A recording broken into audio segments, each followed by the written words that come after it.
ওয়ারাফা'না লাকা যিকরাক। ওগো পয়গম্বর, আমি কি আপনার নামের জিকিরটা গোটা পৃথিবীর মধ্যে সুউচ্চ করি নাই, সমুন্নত করি নাই? কামাল আতাতুর্ক তুরস্ককে আধুনিক করতে চেয়েছিল, ইসলামী খেলাফতকে ধ্বংস করে সে চিন্তা করলো যে তুরস্ককে আধুনিক বানাবো, সেকুলারিজম, ধর্ম নিরপেক্ষ রাষ্ট্র হিসাবে সে গড়ানোর জন্য উদ্যোগ নিয়েছিল। সে দেখলো যে তুরস্কের প্রত্যেকটা মসজিদ থেকে আজান হয়, আর আজানের ভিতরে আমাদের নবীর নাম মুহাম্মদুর রাসূলুল্লাহ সাল্লাল্লাহু আলাইহি ওয়াসাল্লাম উচ্চারিত হয়। এটা কামাল আতাতুর্ক বরদাস্ত করতে পারলো না, এজন্য ঘোষণা করে দিল যে এদেশের মসজিদ থেকে আজানকে নিষিদ্ধ করা হলো। নাউযুবিল্লাহ, জোরে আওয়াজ দিয়ে বলবেন না? আরে ভাই, তুরস্কের কামাল আতাতুর্ক অনেক বছর 1923 সালের কথা বলতেছি আমি। আমরা নগদে যদি বলি, আমাদের তো পেপার পত্রিকায় খবর চলে আসলো কিছুদিন আগে যে ঢাকা বিশ্ববিদ্যালয়ের একটা মসজিদে দীর্ঘ 16 বছর পরে আজান হয়েছে। জোরে বলেন কথা ঠিক না? ঠিক বললাম।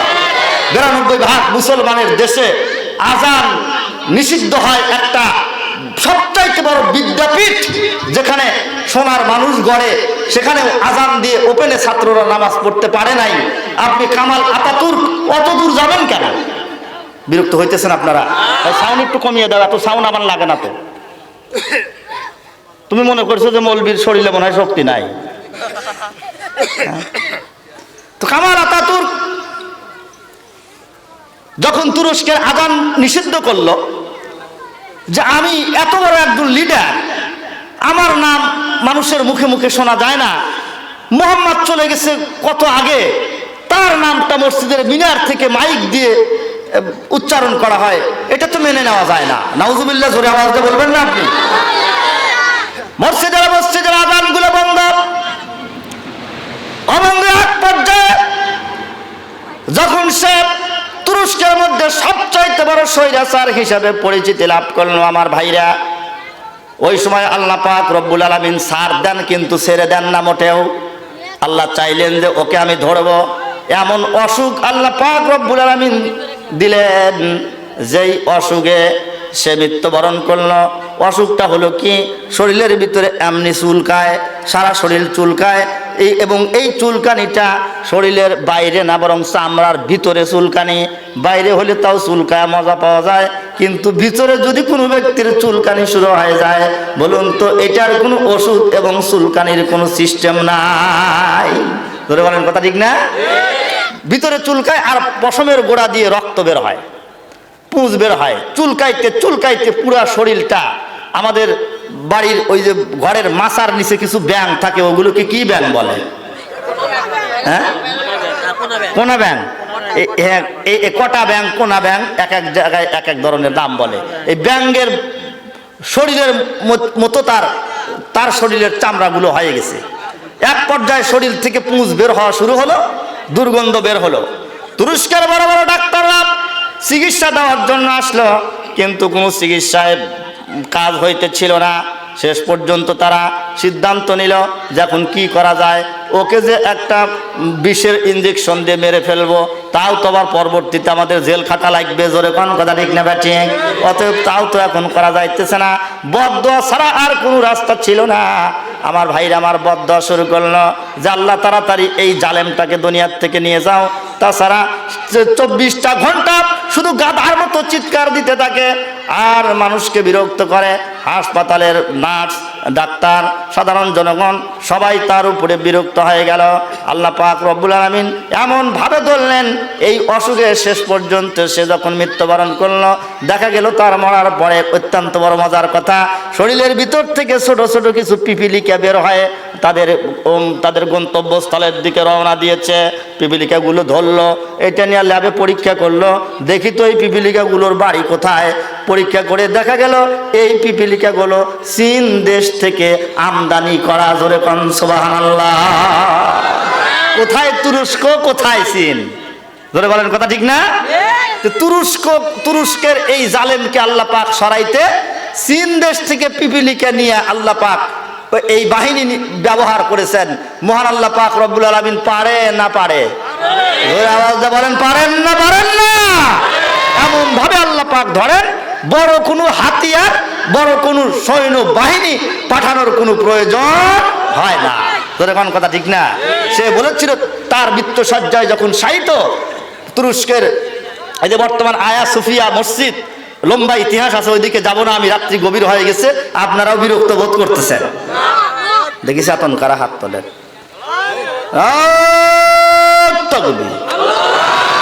হয় না,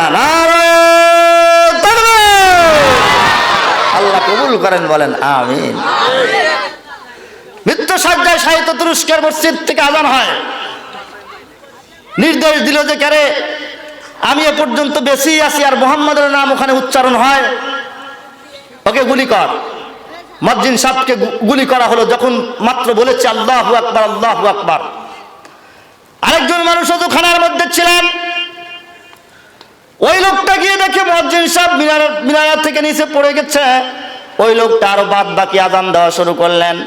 যখন সে উচ্চারণ করেছে আশহাদু আন্না মুহাম্মাদার রাসূলুল্লাহ, ওই সময় এই লোকটাকেও গুলি করে মিনার থেকে ফেলে দেওয়া হয়। একজন মানুষ পাশে এক জমিনের মধ্যে কাজ করে, কৃষক লোকটা দৌড়ে এসে বাদ বাকি আযানটা দেন।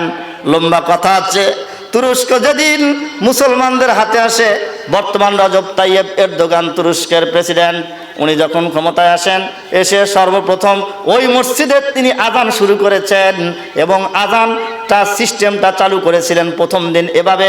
তিনজন মুয়াজ্জিন যেহেতু একসাথে এখান থেকে মিনারা থেকে পড়ে গেছে, শহীদ হয়ে গেছে, অতএব তিনজন মুয়াজ্জিন এখানে একসাথে দাঁড় করিয়ে দিয়ে প্রথম আযান হবে। জোরে বলেন সুবহানাল্লাহ। তিনজন মুয়াজ্জিন একসাথে দাঁড় করিয়ে দিয়ে তুরস্কের ওই মসজিদ থেকে আযান আবার শুরু হয়ে গেছে। এখন সেখানে আযান হয়, নামাজ হয়। আল্লাহ পাক রব্বুল আলামিন বিজয় এভাবে মুসলমানদেরকে দান করেন। আমি আজকে এই এলাকার যুবক বন্ধুদেরকে বলবো বন্ধু যুবক, তোমার মসজিদেও যদি কোনোদিন এমন ঝামেলা হয়, তুমি প্রস্তুত আছো তো? ইনশাআল্লাহ আল্লাহ কবুল করেন, বলেন আমিন।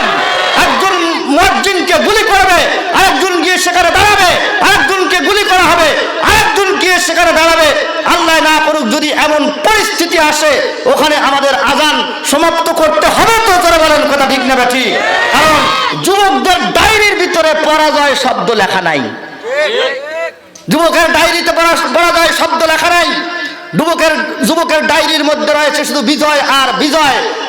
যুবকের সামনে যখন বন্দুককে তাক করে রাখা হয়, বন্দুকের নালের ভিতর থেকে যুবকেরা জান্নাতের মেশক আম্বরের ঘ্রাণ পায়, হাসতা হেলার সুবাস পায়। জোরে বলেন কথা ঠিক না ঠিক? আমার ভাইরা, আমার গভীর রাত্রি হয়ে গেছে, রাত্রি এখন 12টার কাছাকাছি চলে গেছে। আমি লম্বা সময় আপনাদের নিয়ে কথা বলবো না। রাসূল আকরাম সাল্লাল্লাহু আলাইহি সাল্লামের শান ও মান গোটা পৃথিবীর মধ্যে সবার উপরে। জোরে বলেন কথা ঠিক না?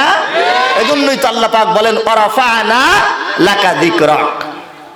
আল্লাহ রাসূলের সিনার কথাই যদি আপনি বলেন, নবীজির সিনা মুবারকের বর্ণনাও আল্লাহ পাক কোরআন শরীফে দিয়েছেন। সুবহানাল্লাহ বলবেন না?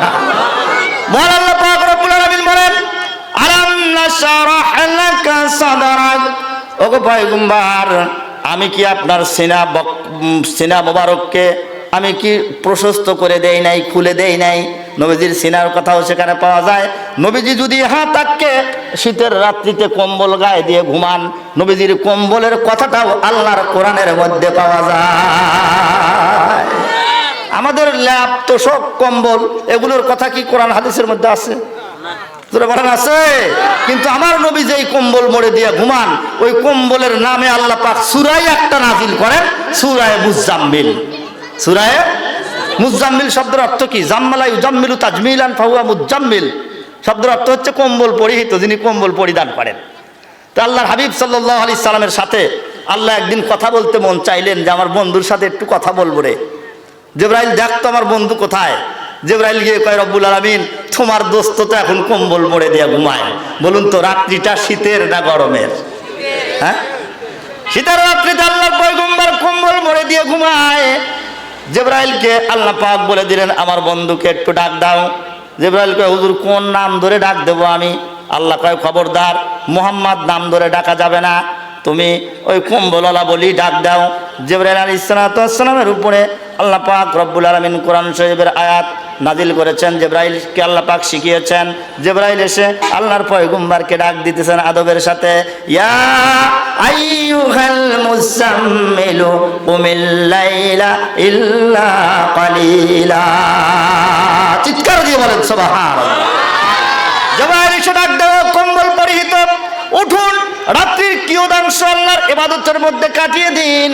আল্লাহর পয়গম্বর জিবরাইলকে জিজ্ঞাসা করে, জিবরাইল পার্সেন্টেজ বলে দাও, আমি কতক্ষণ আল্লাহর ইবাদতের মধ্যে রাত্রিতে কাটাবো? জিবরাইল কয়, নিসফাহু আবিনকুস মিনহু কালিলান আও জিদ আলাইহি ওয়ারাত্তিলিল কুরআনা তারতিলা।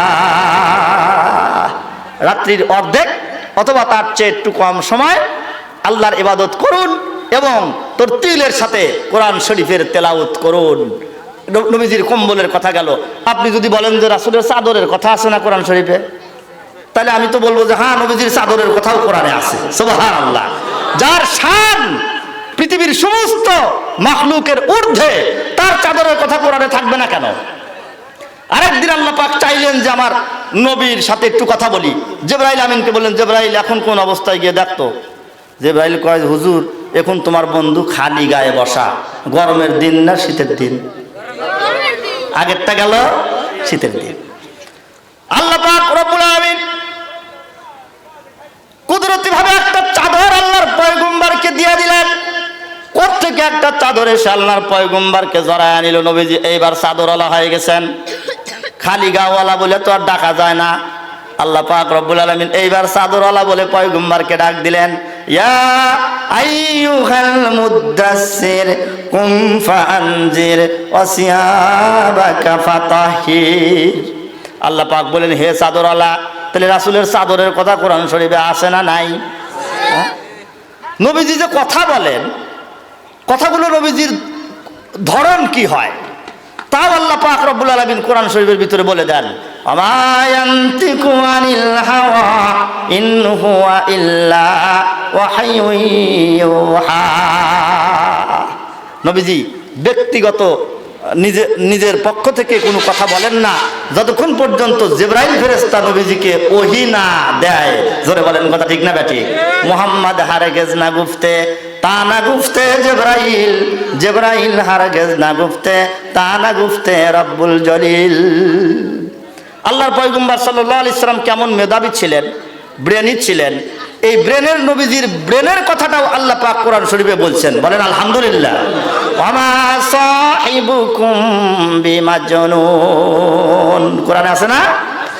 মক্কার দুনিয়াবাসীকে আল্লাহ পাক রব্বুল আলামিন জানিয়ে দেন, জয় দুনিয়াবাসীরা, তোমাদের এই বন্ধু, তোমাদের এই সাথী মুহাম্মদ, তিনি পাগল নন, তিনি একজন সাচ্চা ব্রেনওয়ালা, ব্রেনি মানুষ। চিৎকার দিয়ে বলেন আলহামদুলিল্লাহ। এভাবে যদি আমি আল্লাহর হাবিব সাল্লাল্লাহু আলাইহি ওয়াসাল্লামের শান এবং মান নিয়ে সারা রাত আলোচনা করি, নতুন নতুন কথা বের হয়ে আসবে। রাসূল আকরাম সাল্লাল্লাহু আলাইহি ওয়াসাল্লামের হর সেকশন, নবী আলাইহিস সালামের হাঁটা চলা, ওঠা বসা, ভ্রমণ বিহার, ডানে বামে তাকানো, সব কিছু আল্লাহ পাক রব্বুল আলামিন নিজের মতো করে বানিয়েছেন। বলেন আলহামদুলিল্লাহ। আমার ভাই, নবীজিকে আল্লাহ পাক দুনিয়ার ভিতরে পাঠালেন। আল্লাহ পাক বললেন যে অত কিছু তোমাদের বলার দরকার নাই, সংক্ষেপে তোমাদেরকে বলে দেই, নবীজি হলেন ওয়াদাইয়ান ইলাল্লাহি বিইজনিহি ওয়া সিরাজাম মুনীরা। নবীজিকে আল্লাহ পাক রব্বুল আলামিন সিরাজাম মুনীরা বলে আখ্যায়িত করেছেন, একটা প্রজ্বলিত ল্যাম্প, বাতি বলে আখ্যায়িত করেছেন। অন্যান্য নবীদের বেলায় আল্লাহ পাক রব্বুল আলামিন বলেছেন, চন্দ্রের সাথে তুলনা দিয়েছেন অন্যান্য নবীদেরকে। আমার নবীকে আল্লাহ পাক রব্বুল আলামিন একটা ল্যাম্প, একটা বাতির সাথে তুলনা দিলেন। আমি আপনাদের একটু জিজ্ঞাসা করি ভাই বন্ধু, একটু বলুন তো, আচ্ছা চাঁদ বড় নাকি একটা বাতি বড়? কোনটা? চাঁদ বড়। চাঁদ পৃথিবীর মধ্যে কয়টা? জোরে আওয়াজ দেখুন, কয়টা? একটা চাঁদ। ওই চাঁদ গোটা পৃথিবীর মানুষকে আলোকিত করে। একটা বাতি, এটা তো আর সারা পৃথিবী আলোকিত করতে পারে না। আল্লাহর পয়গম্বরকে আল্লাহ পাক সিরাজাম মুনিরা কোরআন শরীফে বললেন একটা বাতি একটা ল্যাম্প। অন্য নবীকে আল্লাহ পাক রব্বুল আলামিন চাঁদের সাথে তুলনা দিয়েছেন। ওই যে ইউসুফ আলাইহিস সালাতু ওয়াস সালাম রাত্রিতে স্বপ্নে দেখলেন ওয়াশ-শামসা ওয়াল কমারা রাআইতুহুম লি সাজিদিন। ইউসুফ তার আব্বার কাছে গিয়ে কয়, আব্বা আমি রাত্রিতে স্বপ্ন দেখলাম এই 11টা নক্ষত্র চন্দ্র এবং সূর্য আমাকে সেজদা করতেছে। ইয়াকুব পয়গম্বর চন্দ্রের ব্যাখ্যা করেছিলেন যে চন্দ্র হইলাম আমি, সূর্য তোর মা। ধরে বলেন সুবহানাল্লাহ। বোঝা গেল ইয়াকুব পয়গম্বর তিনি একজন নবী ছিলেন। এই নবীকে চন্দ্রের সাথে আল্লাহ পাক রব্বুল আলামিন তুলনা করেছেন। আমার নবীকে আল্লাহ পাক বাতির সাথে তুলনা করলেন। তার মানে কি আমার নবীজিকে আল্লাহ পাক ছোট করলেন? না, আমার নবীকে আল্লাহ পাক ছোট করেন নাই, বরং নবীজির শান আরো বৃদ্ধি করেছেন। বলুন আলহামদুলিল্লাহ। কিভাবে বৃদ্ধি করলেন? আমি যদি আপনাদের জিজ্ঞাসা করি, বন্ধুরে আপনি একটু বলুন তো, একটা চাঁদ থেকে কি ওই চাঁদটাকে 2 টুকরা করে 2টা চাঁদ বানানো যায়? যেই চাঁদটা বর্তমানে আছে আকাশে ওটাকে 2টা বানানো কি সম্ভব? কেন? মাঝখান দিয়ে ভাগ করে এক ভাগ আমরা সৌদি আরব ওলাদের দিয়ে দিলাম, আর এক ভাগ আমরা এদিকে রাখলাম, তা তো সম্ভব না। কিন্তু আমি আপনাদের বলবো, এই টেবিলের উপরে যদি এখন একটা মোমবাতি জ্বালাই, এই মোমবাতি থেকে কি আর একটা মোমবাতি জ্বালানো যায়? কথা কয় না। 2 কোটি যদি জ্বালাইতে চাই, 5 কোটি জ্বালাইলাম, একটা মোমবাতি থেকে 5 কোটি মোমবাতি বানানো যায়। কিন্তু একটা চন্দ্র সূর্য থেকে আর একটা চন্দ্র সূর্য বানানো যায় না। আমার নবীজিকে আল্লাহ পাক রব্বুল আলামিন বাতির সাথে তুলনা দিয়ে বুঝান। আমার নবী একদিন দুনিয়ার ভিতরে থাকবে না, কিন্তু নবীজির কাছ থেকে আগুন নিয়ে ওই আরেকজন মোমবাতি জ্বালাইছে। কিয়ামত পর্যন্ত না আইবে নবী হক্কানি ওলামায়ে কেরাম দুনিয়ার ভিতরে থাকবে। হক্কানি আলেমের চেহারার দিকেও যদি তাকানো যায়, সগীরা গুনাহ আল্লাহ পাক মাফ করে দেবেন। তাদের অনুসরণ করলে ও দুনিয়াবাসীরা আসল নেতা তোরা পেয়ে যাবি। আর হক্কানি ওলামায়ে কেরামকে মানবি তো, যেন তোমরা মুহাম্মদুর রাসূলুল্লাহর নেতৃত্বকে মেনে নিলা। এজন্য বাতির সাথে আমার নবীকে আল্লাহ পাক রব্বুল আলামিন তুলনা দিয়েছেন। নবীজির শান এটা, কিন্তু রাসূল আকরাম সাল্লাল্লাহু আলাইহি ওয়াসাল্লামের শান আমরা বুঝলাম না। অথচ নবীজির শানের কথা নবীজির জন্মের 1000 বছর পূর্বের মানুষরাও বুঝেছে। ইয়ামানের এক বাদশা, তার নাম ছিল তুব্বায়ে আউয়াল হিমিয়ারি। নবীজির জন্মের 1000 বছর পূর্বে সে একদিন দলবল নিয়ে মক্কা শরীফে বেড়ানোর জন্য আসবে। কোথায়? ইয়ামান থেকে মক্কা শরীফে বেড়ানোর জন্য আসবে। অবন্ধু 1,32,000 অশ্বারোহী সাথে নিলেন, আর 1,30,000 পদাতিক বাহিনীর লেফট রাইট বাহিনীর সাথে নিলেন, 13,000 আলেমকে সাথে নিলেন। দেখেন, নবীজির জন্মের 1000 বছর পূর্বের মানুষ, সেও কিন্তু আলেমদেরকে ভুলে যায় নাই। আমি যেখানেই সফর করি না কেন, যেখানেই যাই না কেন, আলেমদের মাইনাস করার কোনো সুযোগ নাই। ও বাদশা ভালো করেই জানে, আলেমদের যদি মাইনাস করা যায় তাহলে পরাজয় নেমে আসে, বিজয় কখনো লাভ করা যায় না। এজন্য আলেমদের বাদ দেওয়ার কোনো সিস্টেম আছে? জোরে আওয়াজ যখন আছে, যাই করবেন মৌলবীকে সামনে নিয়ে করলে সফল হওয়া যায়। মৌলবীকে মাইনাস করে কোনো কাজে কেউ সফলতা হতে পারে নাই, আগামী দিনেও পারবে না ইনশাআল্লাহ, পারবে না ইনশাআল্লাহ। আল্লাহ পাক আমাদেরকে সহিহ বুঝ দান করেন, বলুন আল্লাহুম্মা আমিন। তাহলে 1,32,000 নিলেন অশ্বারোহী, 1,30,000 নিলেন লেফট রাইট বাহিনী, আর আলেম কয় হাজার? জোরে আওয়াজ যখন কয় হাজার? আচ্ছা, ওয়াজ কি আপনাদের কাছে কঠিন মনে হইতেছে? কানের ভিতরে হাত দিয়ে সোনাবানের জারি গামো, এগুলোকে নিয়ে মক্কা অভিমুখে রওনা দিয়েছে কাবা শরীফ। মক্কা শহরটা একটু আমরা ঘুরে ফিরে দেখব। আমাদের দেশের ছেলেমেয়েরা কক্সবাজারে বেড়ানোর জন্য যায় না? তুব্বায়ে আউয়াল হিমিয়ারি অবন্ধু মক্কা শহরের ভিতরে প্রবেশ করেছে, কিন্তু দুঃখজনক হলেও সত্য, মক্কার একজন মানুষও তাদেরকে দেখার জন্য আসলো না। সাধারণত এলাকার ভিতরে কোনো নতুন মানুষের আগমন ঘটলে মানুষ কিন্তু ওখানে যায়। জোরে বলেন, কথা ঠিক না বেঠি? আপনাদের বিয়ারা ঘাট গ্রামের ভিতরে যদি কোনো একটা হকার ঢোকে, আর তার পরনের মধ্যে যদি লাল নীল হলুদ বিভিন্ন ধরনের রং দিয়ে যদি জামা গায়ে দেওয়া থাকে, হকার যাইতেছে, হকারের পিছনেও দেখা যায় 200 মানুষ। জোরে কোন কথা ঠিক না ঠিক? একজন যদি বান্দর খেলাও দেখায়, বানরের খেলার পিছনে 100 মানুষ জড়ো হয়ে যায়। হকার ওষুধ বিক্রি করে, ওখানে 300 মানুষ জড়ো হয়ে যায়। তুব্বা আউয়াল হিমিয়ারি এত বিশাল বাহিনী নিয়ে মক্কার ভিতরে আসলো, একজন মানুষও তাদের দিকে ফিরে তাকালো না। ক্ষেত খামারে কৃষক চলে যায়, সে তার কোদাল ঘাড়ে করে নিয়ে তার আপন গতিতে চলে যায়। কারা আসলো কারা গেল, ওই দিকে মক্কার মানুষের কোনো ভ্রুক্ষেপ নাই। আওয়াজ দিয়ে কান সুবহানাল্লাহ। বাদশা মনে মনে ভাবলো যে এই লোকগুলো কেমন অভদ্র, আমি ইয়ামান থেকে আসলাম এত বিশাল বাহিনী নিয়ে, আর একজন মানুষ আমার সাথে একটু দেখা করার জন্য আসলো না, ব্যাপারটা কি? এক লোককে জিজ্ঞাসা করলো, আচ্ছা তোমাদের মক্কার মানুষের একই ভদ্রতা, একজন মানুষ তো দেখতে আসলো না। ওই ভদ্রলোক কয় যে আমাদের মক্কার ভিতরে আল্লাহ পাকের ঘর আছে, যেই ঘরটা হলো বাইতুল্লাহ, কাবা শরীফ। জোরে বলেন সুবহানাল্লাহ। আমরা আমাদের নিজের জীবনের চাইতে কাবাকে গুরুত্ব দেই বেশি, কাবা শরীফকে আমরা সম্মান করি। গোটা পৃথিবীর সব মানুষজন এসে পাগলের মতো কাবা শরীফ তওয়াফ করে। এই কাবা শরীফ যেই দেশে আছে, কাবাওয়ালারা অন্য কাউকে তেমন একটা গুরুত্ব দিতে চায় না। আমরা কাবার মালিক হওয়ার কারণে আমরা অন্য দেশ থেকে কোন নেতা আসলো, কে আসলো, তাকে আমরা মূল্যায়ন করি না। আমরা মনে করি মনে হয় কাবা শরীফ তওয়াফ করার জন্য আসছে। আর কাবা শরীফ মানুষ যখন তওয়াফ করে, ওই সময় তার রাজকীয় পোশাক থাকে না, সব এক পোশাকে ইহরাম বাঁধা অবস্থায় আল্লাহর ঘর তওয়াফ করে। তোর বলেন কথা ঠিক না? এজন্য তুমি নেতা না খেতা না ছাতা, এটা গোনার সময় মক্কার মানুষের নাই। এসেছ, যা দেখার দেখে থেকে চলে যাও না। বলুন তো এই লোকটার মান আরো গেল না? তুব্বাউল হিমিয়ারি সে চিন্তা করলো, তাহলে এই কাবাই যদি ওদের সম্মানের প্রতীক হয়ে থাকে, তাহলে এই কাবাটাকে আমি ভেঙ্গে মিসমার করে দিয়ে যাব, যেন পরবর্তীতে আমি আসলে ওরা আমাকে মূল্যায়ন করে।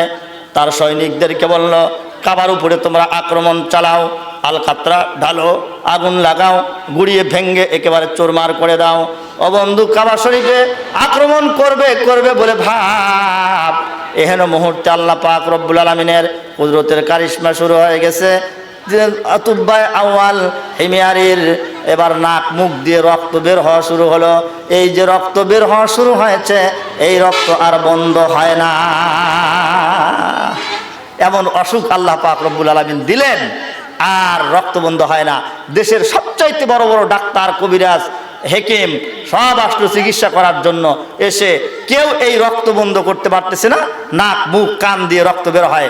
তখন বাদশাহ ওই 13,000 আলেমকে ডাকলেন, ডেকে বললেন যে আচ্ছা, আসলে আমার অসুখ ভালো হইতেছে না, তোমরা একটু দোয়া টোয়া করলেই তো হয়।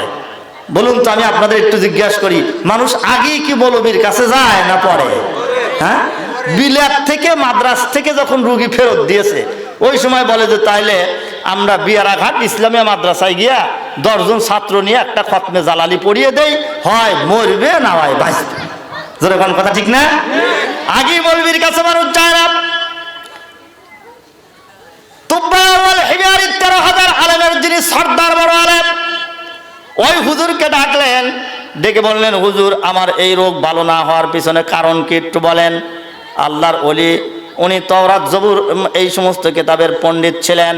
উনি বললেন যে শোনেন, আসমানি কিতাবের এলেম আমার কাছে আছে, আমার যতটুকু অনুমান এই রোগটা হলো আসমানি, আর চিকিৎসা চলতেছে জমিনি। আসমানি রোগের জমিনি চিকিৎসা দিয়া কখনো ভালো করা যায় না। আপনার রোগ তো জমিনি রোগ না। ধরে বলেন কথা ঠিক না? রোগ কোথাকার, আর চিকিৎসা চলে জমিনি। এই আসমানি রোগ জমিনি চিকিৎসায় ভালো হবে না।